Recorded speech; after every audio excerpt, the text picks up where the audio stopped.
القاضية القاضية القاضية القاضية، إنها القاضية القاضية. لم يكن أكبر متشائمين يتوقع أن يرى النصر متجه إلى الترتيب.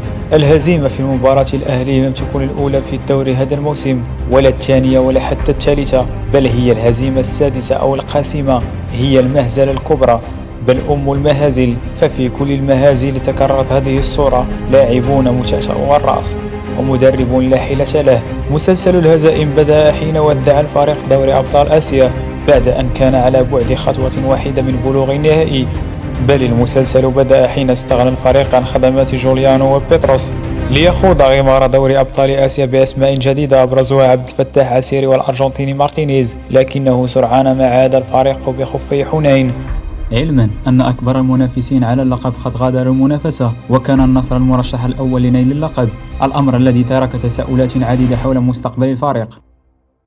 ما هي إلا أيام قليلة عن نهاية المشوار الآسيوي وبداية موسم جديد في الدوري، حتى تلقى الفريق هزيمتين متتاليتين أمام الفتح والتعاون، ليبدأ مسلسل آخر للقرارات العشوائية ويتم الاستغناء عن النيجيري أحمد موسى الذي طالما طالته الانتقادات على مستواه المتذبذب في الآونة الأخيرة، واستعادة خدمات البرازيلي بيتروس من جديد.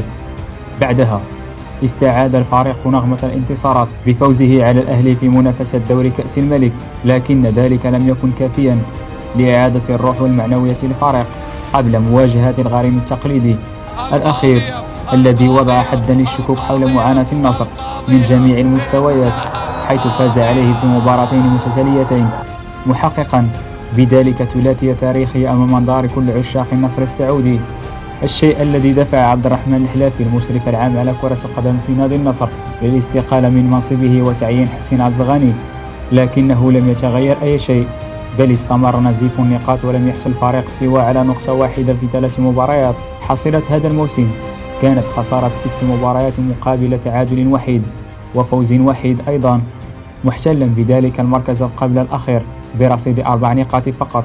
وتلقى النصر حتى الآن 13 هدفا بينما سجل 8 أهداف، وهو أسوأ رقم حققه النصر منذ إقرار نظام الاحتراف، كما أن النتائج الحالية هي الأسوأ له منذ بداية الدوري السعودي بشكل عام. أما عن الحديث عن النجم المغربي عبد الرزاق حمد الله فقد خاض مع الفريق 4 مباريات فقط، مسجلا هدف وحيد من ركلة جزاء من أصل 4 ركلات جزاء، مهدرا نقاطا ثمينة على فريقه. لكن حمد الله دائما ما يعودنا على بداياته الصعبة، وسرعان ما يعود أقوى يطيح بانتقادات الجماهير النصراوية. ففي الموسم الأول له مع النصر سجل إلى حدود الجولة 8 هدفين فقط، لكنه عاد في الأخير وفاز بهداف البطولة والهداف التاريخي للدوري السعودي برصيد 34 هدفا. أما في الموسم الثاني فإنه تمكن من تسجيل 4 أهداف فقط إلى حدود الجولة 8، إلا أنه أنهى الموسم بتسجيله 29 هدفا، متوجا بلقب الهداف للمرة الثانية على التوالي.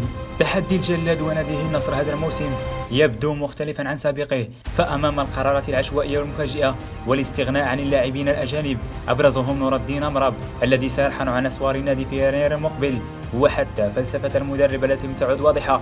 هل يعود نادي النصر بمشروعه إلى السكة الصحيحة وينافس من جديد كبار الدوري السعودي؟ هذا إن كان له مشروع.